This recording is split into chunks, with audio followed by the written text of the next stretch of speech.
Hello everyone, this is Niharika Talreja and welcome to my channel that is Niharika Talreja English Tutorials. Today we will be doing the question answers of the poem The Night Mail. और अगर आपने हमारा explanation नहीं देखा है तो please description box में या फिर प्लेलिस्ट में जाइए जहाँ पे नाइट मेल का line by line explanation detail में है. So let's begin with the question answers of the night mail. But before starting, I'll request you to kindly subscribe my channel, like my video and share it with your friends. So let's begin. So the first question is, where is the night mail going?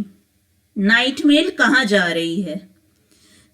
हमने पढ़ा था poem में night mail कहाँ जा रही थी, London से Scotland में. तो let's see how will we write the answer. The night mail is going from London to Scotland. London से वो स्कॉटलैंड में जा रही है. Next, what is the colour of the smoke emitted by the night mail. Night mail जो smoke जो निकाल रही है जो चलते वक्त, वो कौन से कलर का है. अगर आपने पोयम अच्छे से पढ़ी होगी और एक्सप्लेनेशन देखा होगा तो दो स्मोक का कलर क्या था, white. So the night mail emitted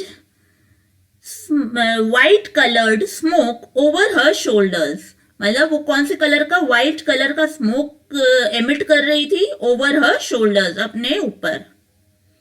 next, for whom the train is carrying letters. Carrying the letters, किसके लिए लेटर्स ट्रेन लेके जा रही है. So the train is carrying the letters for number 8 the rich and the poor, business owners and common man. मतलब rich और poor दोनों के लिए लेके जा रही है. ऐसा नहीं कर रही है कि वो डिस्क्रिमिनेशन कर रही है, भेदभाव कर रही है. वो सब के लिए बराबर से लेके जा रही है. और दूसरा क्वेश्चन क्या है, दूसरा क्या है, business owners and the common man. मतलब बिजनेस ओनर्स जो इंपॉर्टेंट डॉक्यूमेंट्स है या फिर कुछ लेटर्स होंगे तो वो कॉमन मैन के लिए लेके जा रही है. Next, what do you mean by silent miles of wind bend grasses. तो ये लाइन आपको याद होनी चाहिए, ये पोयम में थी और इसमें आपसे ही पूछ रहा है कि इसका मतलब क्या है. So let's see what is the answer. As the train speedily covers long distance, the grasses along the passage curve and bend due to the pressure of the wind. मतलब जैसे ही ट्रेन तेजी से स्पीडली कवर कर रही है लंबे लंबे रास्ते. अब देखिए साइलेंट माइल्स दिया हुआ है, तो माइल्स का मतलब रास्ते का आपको एक मेजरमेंट दिया जा रहा है, मतलब बहुत लंबा रास्ता वो तय कर रही है. तो इसीलिए मैंने लिखा है the answer is as the train speedily covers long distance. जैसे ही स्पीड से लॉन्ग डिस्टेंस वो कवर कर रही है, लंबा रास्ता वो कवर कर रही है, तो the grasses along the passage, जो उसके बगल में जो घास है, जो ग्रासेस हैं, वो क्या हो रही है, कर्व हो जा रही है, वो घूम जा रही है या फिर बेंड कर जा रही है. क्यों बेंड कर जा रही है, प्रेशर ऑफ द विंड. मतलब हवा के प्रेशर, बहाव से, हवा के प्रेशर से वो बेंड कर जा रही है. Next, what do the birds do as the night mail passes. मतलब जैसे ही जब नाइट मेल जा रही है तो वो बर्ड्स क्या कर रही हैं,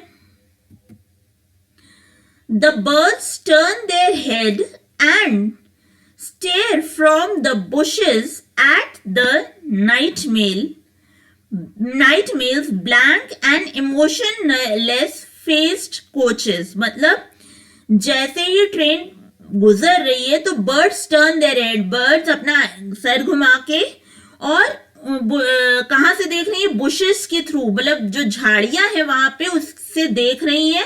एट द नाइट मेल के blanked and emotionless faced coaches. मतलब बस वो फेसेस मतलब कि बिल्कुल खाली खाली डब्बे चले जा रहे हैं विदाउट एनी, बस वो जो लाइवली जो इंजन है उसके पीछे बस दौड़े जा रहे हैं। तो एक कंपैरिजन दिखाया जा रहा है कि बर्ड्स तो लाइवली क्रीचर्स हैं और उनके पीछे जो डब्बे हैं बस वो चले जा रहे हैं। तो the faces of the coaches are blanked as well as emotionless, blanked and emotionless faced coaches. Next, by what time the train finishes her climb, मतलब किस समय तक जो नाइट मेल है अपना जो क्लाइंब है, जो बेटरॉक आपको याद होना चाहिए क्लाइंब वो खत्म करती है, कब खत्म कर रही है, तो वो समय पूछ रहा है।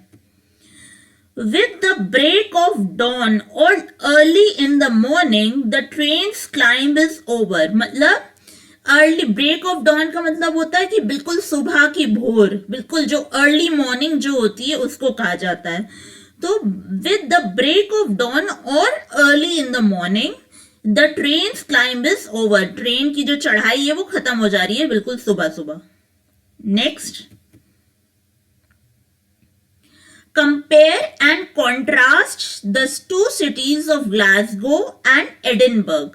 तो हमें क्या करना है, सिटीज ऑफ ग्लासगो, जो ग्लासगो सिटी थी, और एडिनबर्ग जो पोयम में बताया गया है, उनके बीच में क्या क्या उनकी खासियत थी, उनको कंपेयर करना, उनकी तुलना करनी है।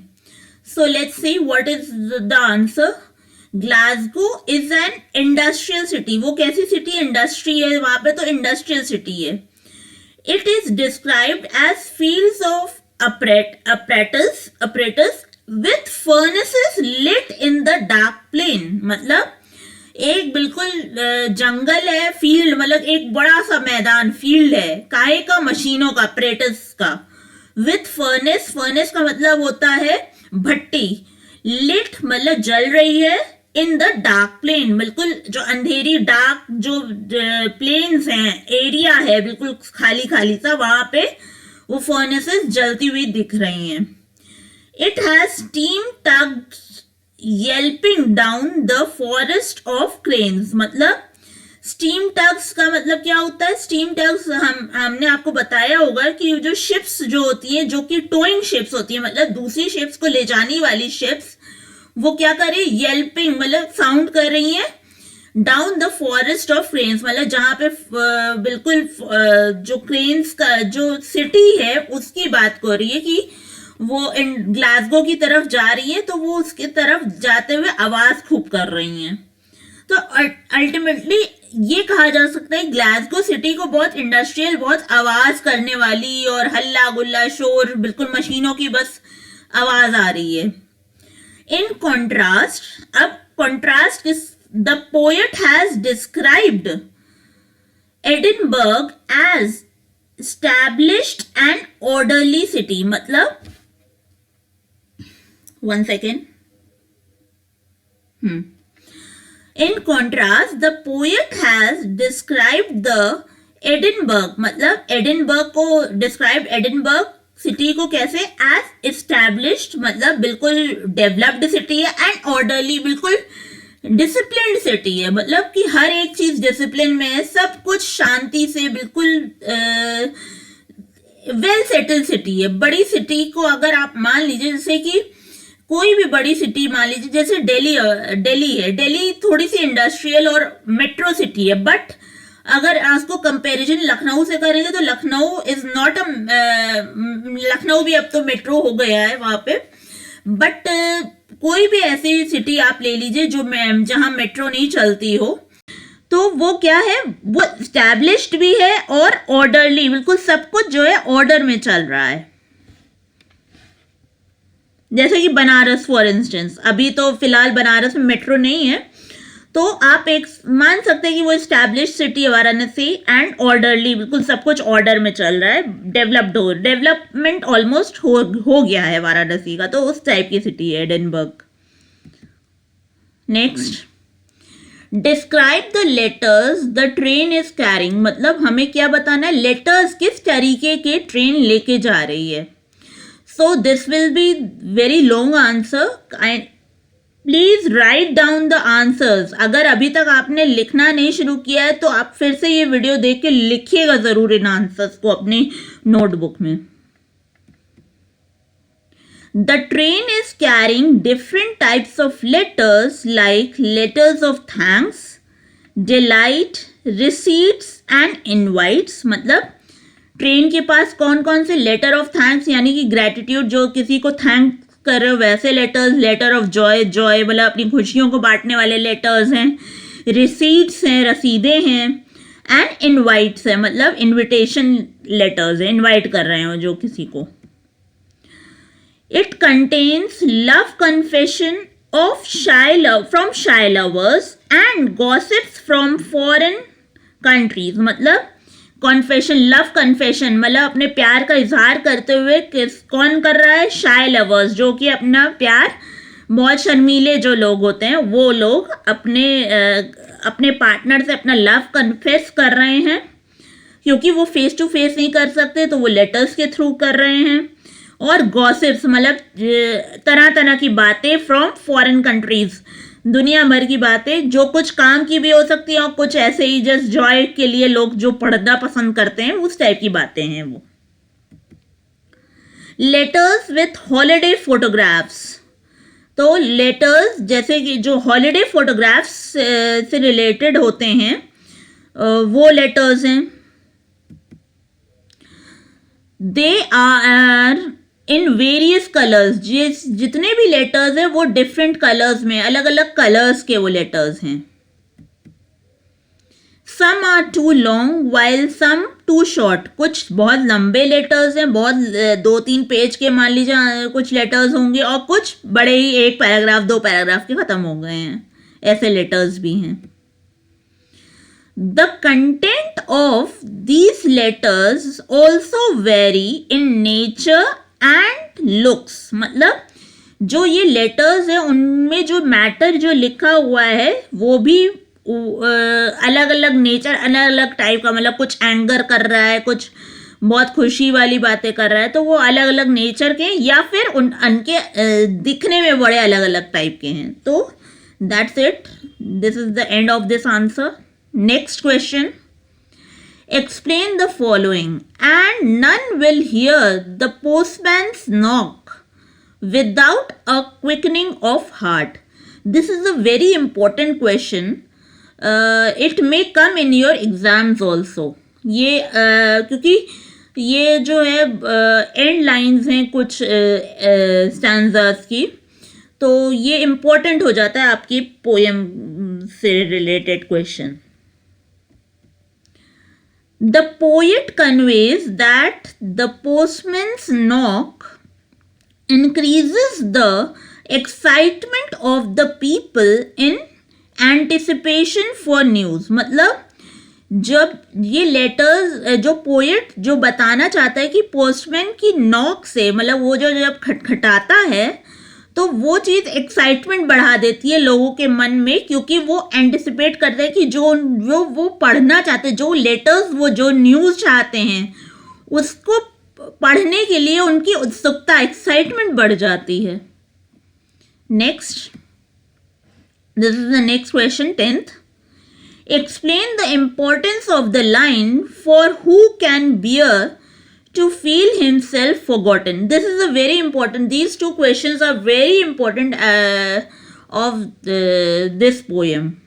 अब जो 9th 10th 11th जो भी questions अभी आएंगे ये आपकी पोएम से रिलेटेड बहुत इंपॉर्टेंट क्वेश्चंस हो जाते हैं। ऐसा नहीं है कि बाकी क्वेश्चंस इंपॉर्टेंट नहीं है, because they will come either in MCQ और otherwise. So this is the concluding line of the poem the night mail. मतलब ये जो लाइन जो आपको दी है, for who can bear to feel himself forgotten, ये क्या है? कंक्लूडिंग आखिरी लाइन है पोएम की।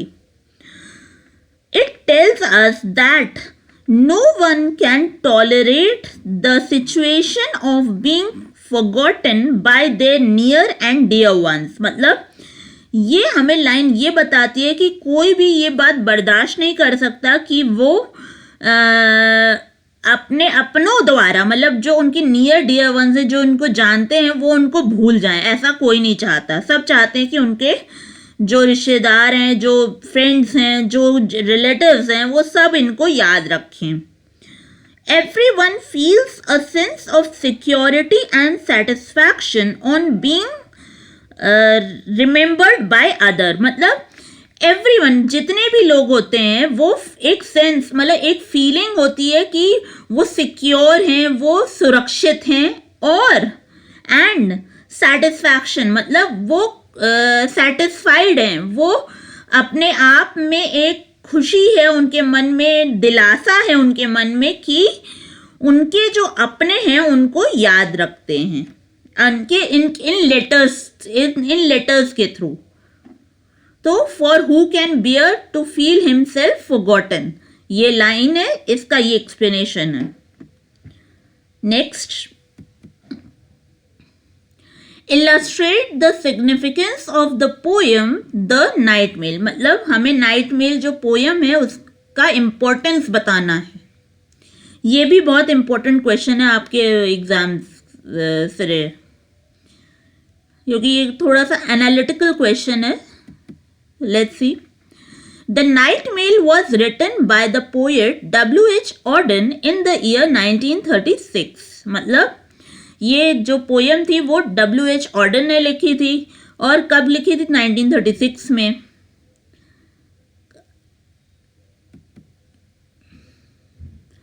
These letters were brought by the mail trains to different cities। मतलब ये जो लेटर्स होते थे उस समय की ये बात की जा रही 1936 के दौरान की, जब जो लेटर्स होते थे वो मेल ट्रेन से हो जाते थे। मतलब ये जो ट्रेन्स होती थी, अगर आपने देखा होगा इंडिया में कई ट्रेनों का नाम ये मेल, मतलब कोई भी मेल एक्सप्रेस लिखा जाता है, मेल। क्योंकि मेल का मतलब क्या होता है? क्योंकि वो जो ट्रेन थी वो मेल लेटर्स लेके जाती थी, तो उन्हीं पे वो आज भी नाम चला रहा है। तो ये मेल ट्रेन्स कौन सी ट्रेन्स हैं? जो कि लेटर्स डिफरेंट सिटीज तक लेके आती थी, कहीं से जा रही हैं कहीं लेके आ रही हैं, तो ये मेल ट्रेन्स होती थी जो लेटर्स ये कैरी करती थी। ये उसी क्वेश्चन का, मतलब ये जो आपका ये वाला 11th वाला क्वेश्चन है, इसी का कंटिन्यूएशन है। सो लेट्स सी।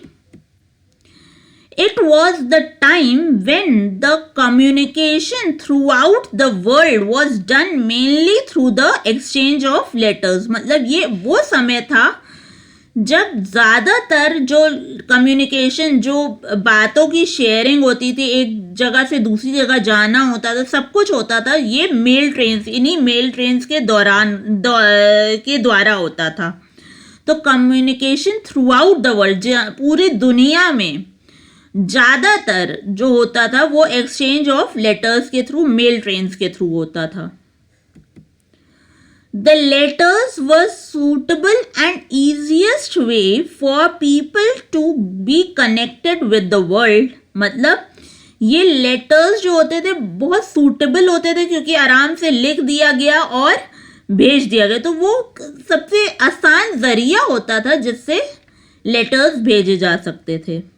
जैसे आज के युग में अगर आप कहें तो सबसे ईजीएस्ट वे क्या है? व्हाट्सएप है।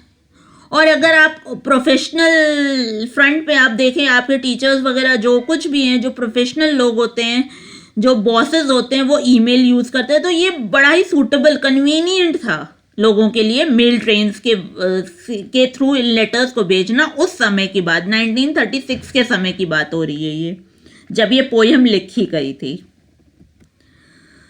By reciting this poem, one feels a sense of nostalgia and he and she identifies himself or herself with that time। मतलब जब ये पोयम रिसाइट करता है, जब पढ़ते हैं और रिसाइट करते हैं, तो एक सेंस ऑफ नॉस्टैल्जिया, मतलब पुरानी बातें याद आना, और वो सब वक्त जो है वो लोगों को याद आने लगता है, और वो अपने आप को उस समय से कनेक्ट कर सकते हैं। अगर आप अपने ग्रैंड पेरेंट्स या फिर ग्रेट ग्रैंड पेरेंट्स से पूछें तो वो उन लेटर्स, उन मेल ट्रेन्स का इम्पोर्टेंस बताएंगे आपको, और वो बताएंगे कि वो कैसे लेटर्स को देते और लेते थे. इनफैक्ट आपके पेरेंट्स के समय तक तो लैंडलाइंस आ गए थे, मगर ये वो समय था जब लेटर्स ही थे जिनसे लोग कम्युनिकेट करते थे. तो वो एक समय को लोग याद करते हैं, नॉस्टैल्जिया फील करते हैं. Next, discuss various figures of speech used in the poem the night mail. अब ये लॉन्गेस्ट क्वेश्चन है इस पोएम का. ये हो सकता है आपसे कोई एक चीज पूछ ले, मान लीजिए एक ही कोई फिगर ऑफ स्पीच पूछ ले, या फिर 2-3 पूछ ले, या फिर सारी फिगर ऑफ स्पीच पूछ ले. तो कुछ इंपॉर्टेंट फिगर ऑफ स्पीच जो हैं इस आंसर में हमने डिस्कस की हैं. Let's see. Excuse me. The poet has used many figures of speech in the poem The Night Mail. Some of them are, मतलब पोएट ने कई सारी फिगर्स ऑफ स्पीच डिस्कस की हैं, और उनमें से कुछ कौन कौन सी हैं. First one is the personification. Personification सबसे पहला फिगर्स ऑफ स्पीच है. तो let's see what is personification. In personification the inanimate objects are spoken of as having life. The poet has spoken of the night mail as having life by referring her as a woman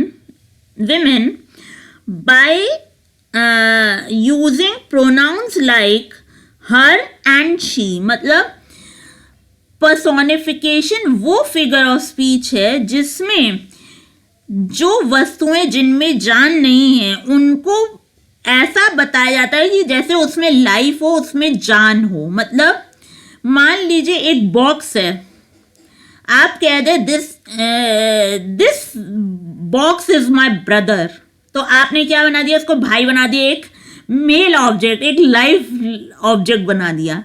उसी तरह से poet ने यहाँ पे जो train है night mail, उसको क्या बताया, एक विमेन बताया, एक लेडी बताया है जिसके पास लाइफ है, जिसके पास जान है. और कैसे बताया, क्योंकि उन्होंने प्रोनाउन यूज किए हर and she. Her and she किसके लिए यूज होता है, विमेन के लिए, फीमेल्स के लिए, गर्ल्स के लिए यूज होता है.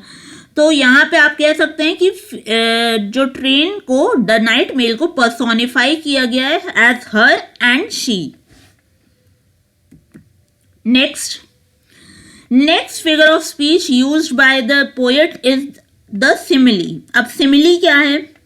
A simile is comparison made between two objects of different kinds. मतलब दो चीजें हैं, बिल्कुल अलग हैं, और उसको कंपेयर कर दिया पोएट ने. तो उस टाइप की चीज़ों को आप कहते हैं सिमिली. जैसे, और अच्छा, इसमें जो है ज़्यादातर वर्ड एज, लाइक, इस टाइप की चीज़ें यूज़ होती हैं. मतलब like this, man is like a lion, he is like a lion. अब लाइक अ लायन का मतलब क्या होता है, शेर के जैसा. तो लाइक वर्ड या एज वर्ड यूज होता है. तो यहाँ पे उसने क्या किया है, the poet compares furnaces like gigantic chessmen. अगर फर्नेस, आप पोएम को देखेंगे तो फर्नेस को, जो भट्टी है, उसने क्या बताया है, लाइक जाइगेंटिक, बड़े से चेस पीसेस, मतलब चेस की गोटियों से कंपेयर किया उसने, पोएट ने. तो the poet has compared furnaces like gigantic chessmen in the poem. तो द पोएट कंपेयर्स, मतलब पोएट क्या कर रहा है, तुलना कर रहा है किससे, फर्नेस की, किससे कर रहा है, चेसमैन, लाइक जाइगेंटिक चेसमैन, मतलब चेस के जो गोटियां, चेस पीसेस जो होते हैं, उससे उसने कंपेयर किया है. Next, metaphor. ये भी एक फिगर ऑफ स्पीच है. A metaphor takes for granted as if two things were one, मतलब मेटाफर भी कंपैरिजन करता है दो चीजों के बीच में, मगर वो मान लेता है कि वो दो चीज नहीं है, वो एक ही चीज है। मतलब अगर हम कह दें he is lion in the war, मतलब वो शेर है वॉर में, तो उसमें हमने एक इंसान को क्या बता दिया, शेर बता दिया। तो हमने दो अलग अलग चीजों की तुलना कर दी और उसको एक बना दिया। तो इसी तरह से पोएट ने दो अलग अलग चीजों को क्या कर दिया, एक बना दिया है। जैसे अब देखिए कैसे किया उसने, पोएट ने, in the poem industrial city of Glasgow, मतलब ग्लासगो जो सिटी है उसको क्या बुलाया है, the glade of cranes. Glade का मतलब क्या होता है, फॉरेस्ट, मतलब ग्लासगो सिटी क्या है, Glade of cranes, forest of cranes है, मतलब क्रेन्स का फॉरेस्ट है, जंगल है। या फिर फील्ड ऑफ अपरेटस, मतलब औजारों का शहर, फील्ड एरिया। तो उसने क्या बता दिया, ग्लासगो सिटी को दो दो चीजों से कंपेयर कर डाला और बता दिया कि ऐसा नहीं है कि वो ग्लासगो सिटी है, मगर वो क्या है, ग्लेड ऑफ क्रेन। अगर आप कह देंगे तो आप समझ जाइए कि that is a Glasgow city. Field of apparatus है तो इसका मतलब क्या है, ग्लासगो सिटी है। तो इसने दो चीजों को एक ही मान लिया। इसमें सिमली में क्या कर दिया, फर्नेस को चेसमेन से बना दिया, मगर ग्लासगो सिटी को क्या कर दिया, उसने बता दिया कि वो फॉरेस्ट ऑफ क्रेन्स है। या फिर एरिया ऑफ अपरेटस है, तो वो उसने क्या कर दिया, दोनों चीजों को एक बना दिया। मगर यहां पे क्या कर दिया, फर्नेस को बता दिया कि फर्नेस ऐसा लग रहा है, वो है नहीं, ऐसा लग रहा है कि वो जाइगेंटिक चेसमैन है। मगर यहाँ पे ग्लासगो सिटी को बना दिया कि वो एक जंगल है क्रेन्स का। जंगल और जंगल क्रेन्स का अगर हम मान लें तो वो किसको कहते हैं, forest of cranes. Forest of cranes हम लोग किसको कहते हैं, ग्लासगो सिटी को। तो ये समझने वाली चीज है कि कैसे यूज हो रहा है, कौन सी चीज मेटाफर है और कौन सी चीज आपकी सिमिली है। जैसे कि अगर आपने पढ़ा होगा मेरा पुराना वीडियो, उसमें मैंने जूलियस सीजर के बारे में डिस्कस किया था। जूलियस सीजर को क्या बनाया था, फ्लाइंग बर्ड से कंपेयर किया गया था। अगर आपने वो वीडियो नहीं देखा है जरूर देखिएगा उस वीडियो में। तो जूलियस सीजर को क्या किया, कहा गया है एक फ्लाइंग बर्ड जिसके पर कतरने चाहिए, feathers should be chopped off. तो वो मेटाफर था वहां पे। यहाँ पे क्या है, यहाँ पे मेटाफर भी है, सिमली भी, दोनों यूज किया है पोएट ने। इंटरोगेशन, अब इंटरोगेशन से आपको समझ जाना चाहिए अब तक कि क्वेश्चन की बात हो रही है। क्वेश्चन मार्क होगा ही होगा इंटरोगेशन में। Interrogation is asking of question to put a point more effectively and have a rhetorical effect. अब देखिए, इंट्रोगेशन आस्किंग ऑफ क्वेश्चन होता है, मगर ये क्या होता है, ये इफेक्ट डालने के लिए रीडर्स के मन में या फिर सुनने वाले के मन में एक असर डालता है। एक शब्दों का जाल ऐसा उसके दिमाग में बुन दिया जाता है कि उसके ऊपर, उसके मन में कई सारे सवाल उठने लग जाते हैं। उसी एक क्वेश्चन से कई सारे जवाब उसके मन में चलने लग जाते हैं। तो वो एक इफेक्ट डाल देता है। इंट्रोगेशन, कोई भी सवाल होगा, एक तो होता है कि नॉर्मल सा एक आंसर हो गया कि what is your name, my name is this. मगर कुछ ऐसे सवाल भी होते हैं जिसके कई आंसर्स, हर एक की अलग अलग सोच हो जाती है। तो वो रिटोरिकल इफेक्ट डालता है। जैसे कि अगर आपको याद होगा जूलियस सीजर में भी यही हुआ था कि उसने जो फ्लेवियस एंड मेरुलस से जब सवाल पूछे थे सिटीजन से, तो वो रिटोरिकल इफेक्ट, उनके मन में कई सारे उधेड़बुन चल रही थी। तो इसी तरीके से इंट्रोगेशन में एक उधेड़बुन चलती है कि कई लोगों के कई कई आंसर्स हो जाते हैं। जैसे for who can bear to feel himself forgotten, मतलब आपको मालूम है, मैंने इसका मतलब बताया है कि कोई भी बर्दाश्त नहीं कर सकता कि सब कोई उसको भूल जाए, आप उसके अपने उसको भूल जाए। तो ये चीज आपके मन में एक सोच अपनी सोच पैदा कर देती है कि हाँ, बात तो सही है कि अगर मुझे सब भूल जाएंगे तो मुझे अच्छा नहीं लगेगा। तो दैट्स ये टाइप की जो फीलिंग जो क्रिएट होती है वो इस इंट्रोगेशन फिगर ऑफ स्पीच में होती है, इस फिगर ऑफ स्पीच में। तो For who can bear to feel himself forgotten is an example of interrogation from this poem. मतलब for who can bear to feel himself, आपको forgotten, ये आपको मालूम होना चाहिए कि लास्ट लाइन है पोएम की, तो ये एक इंट्रोगेशन है, ये एग्जाम्पल है किसका, इंट्रोगेशन का, from this poem the night mail. Next anaphora. अब ये भी एक फिगर ऑफ स्पीच है. When a word or phrase is repeated at the start of several lines it is called an anaphora. मतलब कोई भी वर्ड अगर कई बार रिपीट कर दिया जाए स्टार्ट में, स्टार्टिंग ऑफ द लाइन में, एक के बाद एक, एक के बाद एक, तो वो क्या होता है, एनाफोरा होता है. The poet has use the words letters. हर बार उसने लेटर्स कई जगह यूज किया है, या फिर एंड यूज किया है. और भी कई ऐसे वर्ड्स हैं, उसे आप खुद देखिएगा.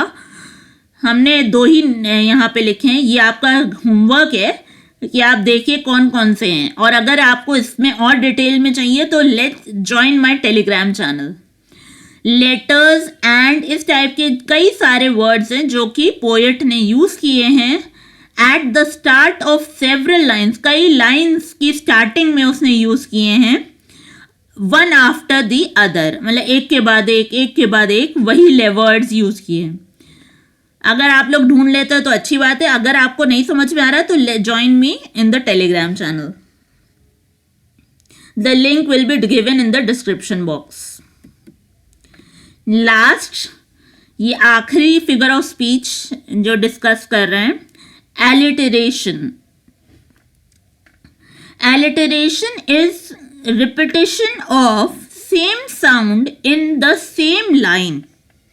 मतलब एक ही कई वर्ड्स हो गए बट उनका साउंड एक है, उनका सिलेबल का साउंड एक है. शुरुआती साउंड जो होता है वो एक होता है, सेम साउंडिंग वर्ड्स होते हैं.